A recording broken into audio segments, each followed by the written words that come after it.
Hello and welcome to Trishakti Healing.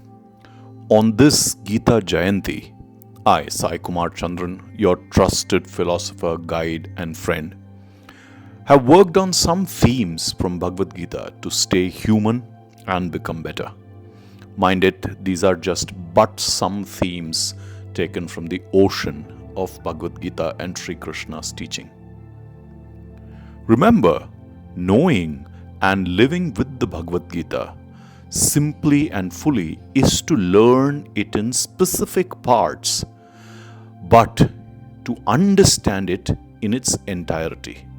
So while you take each one of these themes and learn from them, do make sure that you put them all together and practice it for the best benefits in your life.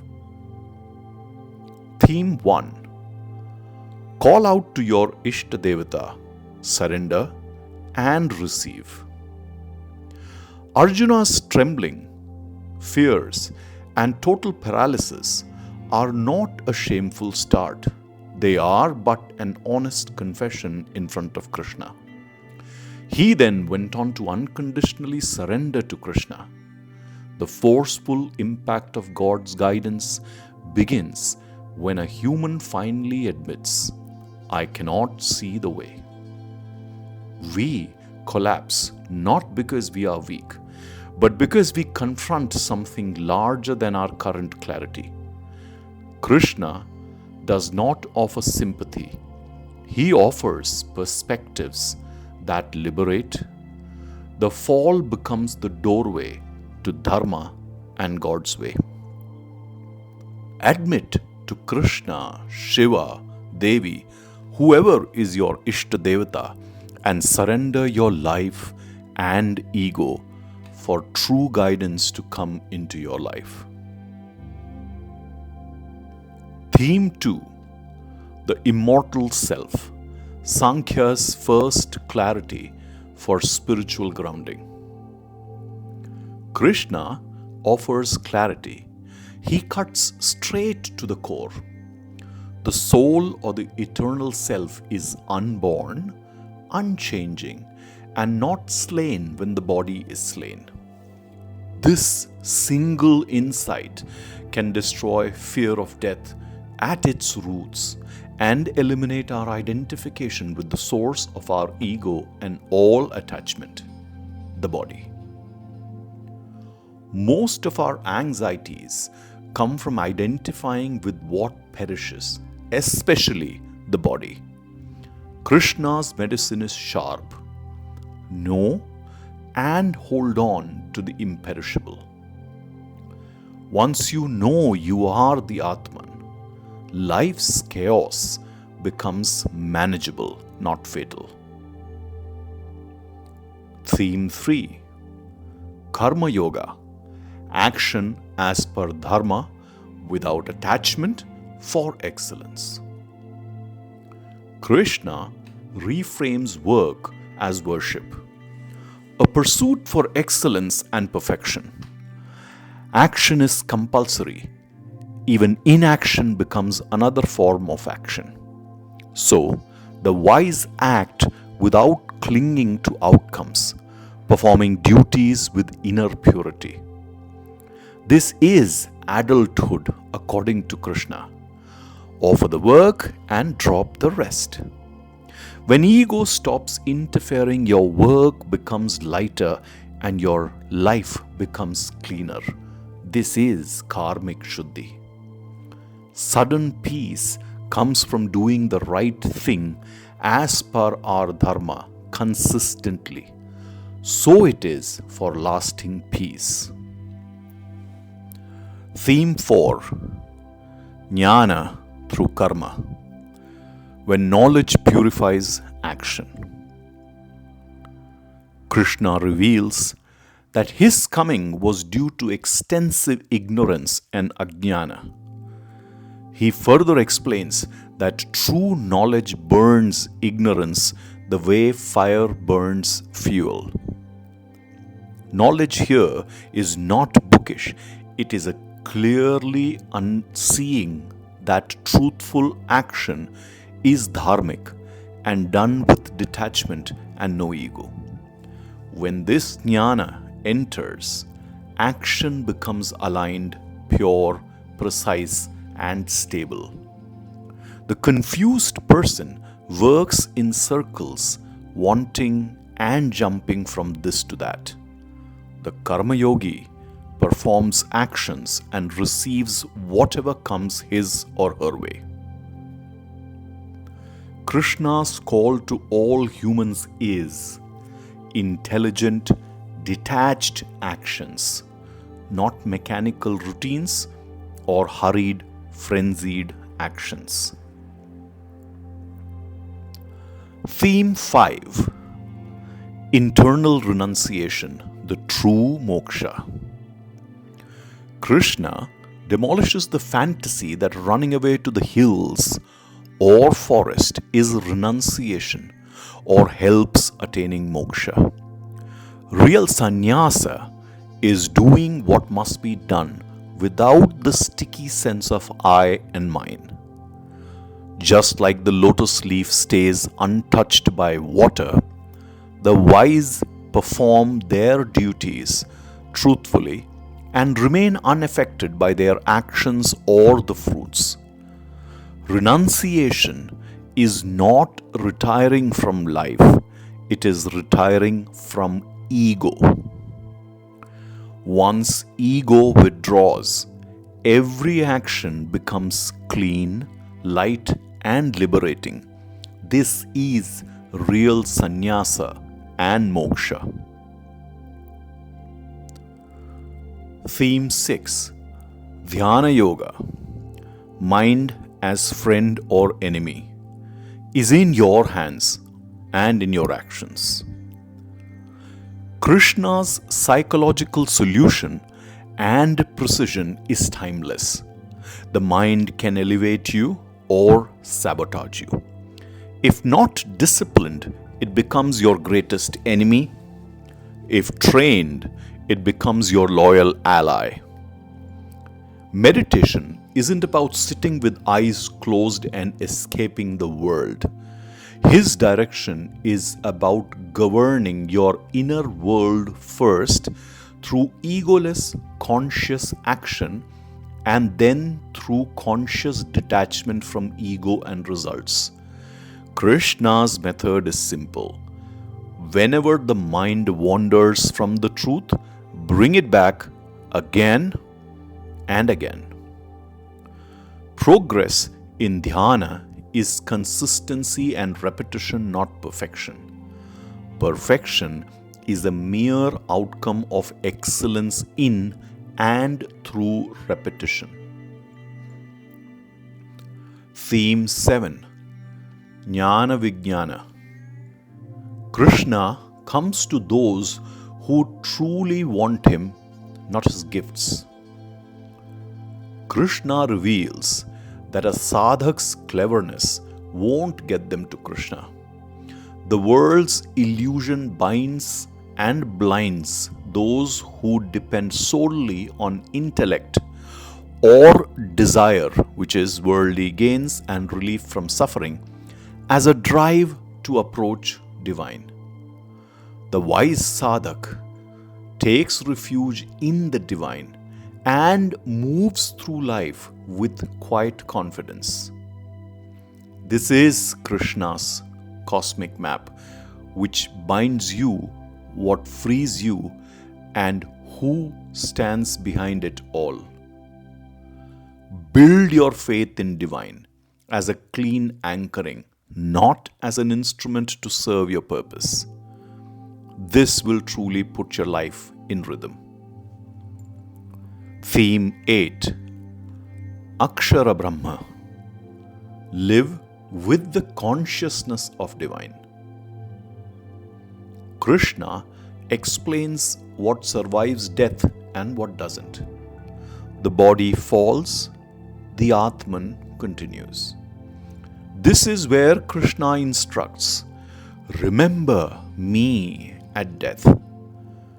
And the final remembrance at the time of death is shaped by the habits of a lifetime. So, what Krishna is saying is not about death it is about living consciously with the divine as the focus, as if life were a tratak and the divine its point of concentration. Our consciousness has to be constantly cleansed and focused.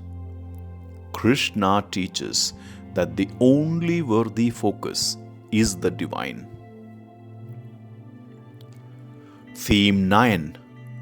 Bhakti, the key to have the divine secure your life. Krishna gives one of his most famous promises. To those who constantly think of me with love, I carry what they lack and protect what they have. This is not emotional dependence. It's a physical, mental, karmic, and spiritual alignment and shuddhi. When your heart is anchored in the eternal, worldly storms don't uproot you. Bhakti is not weakness. It is the highest form of intelligence and real knowing of all creation. Theme 10. Vibhuti Yoga. Be inspired by seeing divinity in everything from the ordinary to the exceptional. Krishna instructs Arjuna to see him wherever brilliance appears, whether in greatness, power, beauty, courage, intellect, and virtue.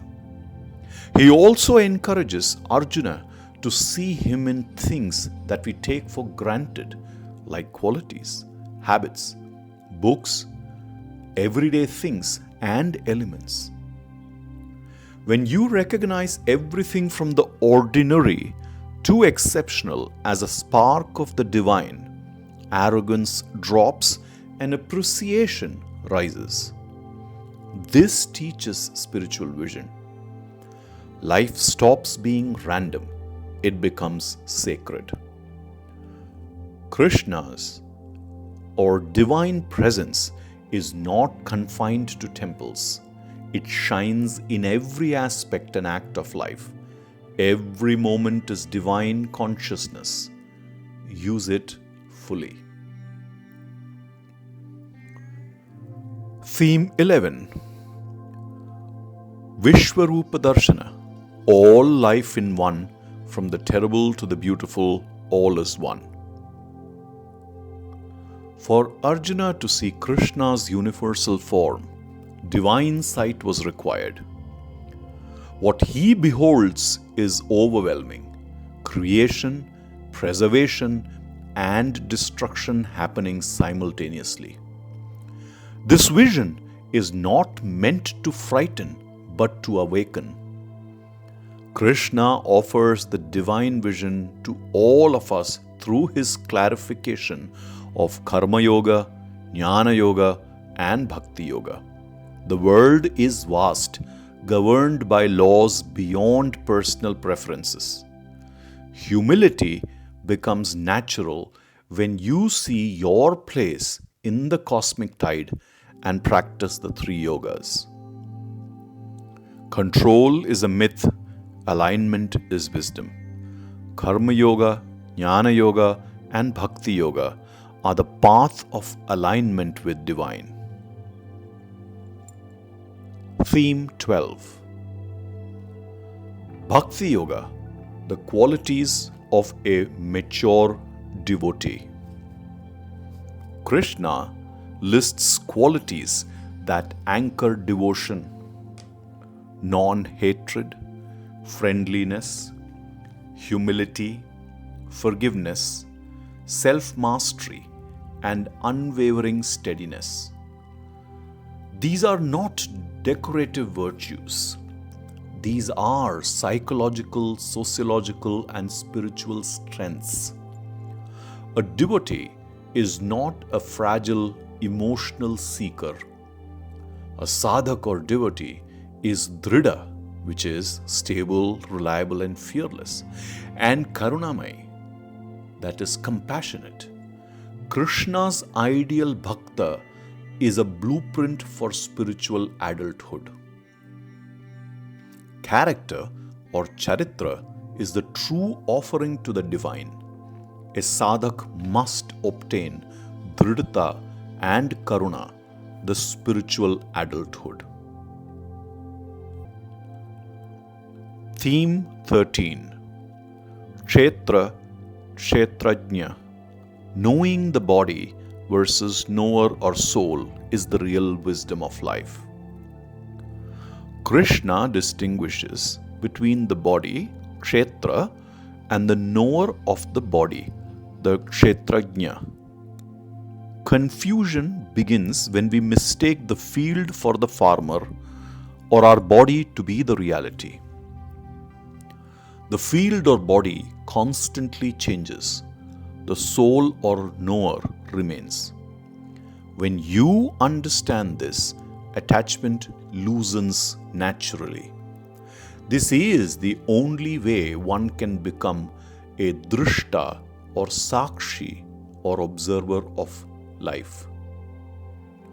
Spiritual maturity is the ability to watch bodily and life's experiences without collapsing into them or judging, interpreting, expecting, etc. You are the witness. Don't become the turmoil. Theme 14. The three gunas. Your inner chemistry that shapes your destiny. Krishna decodes human behavior through sattva, rajas, and tamas. Sattva uplifts through shuddhi and clarity. Rajas binds through actions for desires and its fruits. Tamas sinks through ignorance, inaction, and dushkarmas. When you rise or fall depends on which guna dominates. This is Krishna's behavioral science. Change your inputs, that is, food, company, habits, thoughts, and your inner chemistry changes. Our inner chemistry influences our karmas and charitra. Hence, both of these are constantly changeable. Destiny is not random. It is self-created through our gunas and the choices that arise out of our gunas. Sanchit, Prarabdha, Kriyaman, and Agami karmas all emerge like this. Theme 15. Purushottama Yoga, the supreme before and beyond everything. Krishna explains three realities: the perishable, the imperishable, and himself, the supreme person who transcends both. Understanding this hierarchy brings stability. When you anchor in the highest, you are no longer agitated by the temporary. Krishna teaches the art of lifting your gaze from survival to transcendence, and how he is the driving force of all life forms. When you know the Supreme, everything else finds its place. This is as much a journey as it is a destination. The benefits begin the moment the journey truly begins. Theme 16. Daiva Asura qualities. Your nature is your compass, map, and quality of journey. Krishna contrasts divine qualities like fearlessness, purity, compassion, and self-restraint with demonic tendencies like arrogance, anger, harshness, and delusion. This contrast taught by Krishna is a mirror, a path, and a key to free ourselves. Every day we choose which side of our nature we feed. What we feed becomes us. Character is not inherited, it is cultivated. The divine path frees you, the demonic path binds you to your own chaos. Theme 17. Shraddha, your bhava, intent, swabhava, behavior, and kriya, actions, reveal your true nature. Krishna states that faith flows from one's inner guna composition. People act according to what they deeply believe, not what they claim to believe. Faith shapes food choices, rituals, speech, discipline, and morality. Here, Krishna is teaching practicality. Purify the gunas and faith becomes sattvic. As faith becomes sattvic and life becomes orderly, what we are committed to drives our gunas. Transformation begins with inner honesty towards bhava, intent, swabhava, behavior, and kriya, actions. Knowing and calming sattva or goodness, but not doing it is as good as not knowing. Theme 18. Moksha Sannyasa. The great promise of liberation is in surrender to the divine. In the final instruction, Krishna asks Arjuna to relinquish all imagined things and seek refuge in him alone. This is not escapism, it is grounding in the highest reality, because Krishna has already clarified everything from charitra to actions of a sadhak. Do not grieve, fear, or be without hope or will, Krishna says. Liberation begins with trust, and trust begins with acting in a state of surrender. When you surrender, the burden of life, expectations, ego, guilt, fear, control, and all else that we call life flows with grace. Theme 19. The return of clarity and courage follows. Arjuna stands up transformed. My confusion is gone, I will act. This is the Gita's real victory, not a change of circumstance, but a change of consciousness. When clarity returns, courage follows. When courage returns, Dharma becomes possible through the actions of our aligned existence. The Gita dialogue ends where life begins, with a human being finally ready to act with wisdom, steadiness, and surrender. Yet, the Gita never ends, in Krishna's own words. Consciousness, that's the greatest of all gifts to seek.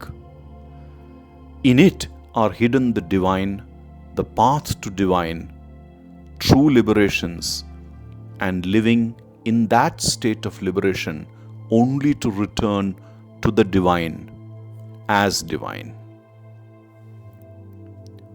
This was a small presentation on Gita Jayanti of some themes from Bhagavad Gita to stay human and become better. Remember what I said. Knowing and living with the Bhagavad Gita simply and fully is to learn it in specific parts, but to understand it in its entirety. So do take time to review all these themes and put them together and live your life. In fact, I would also encourage you at some point in time to immerse yourself in the ocean of Bhagavad Gita and to extract and live more themes like this. I will see you soon. Till then, Jai Mahakal, Jai Mahakali.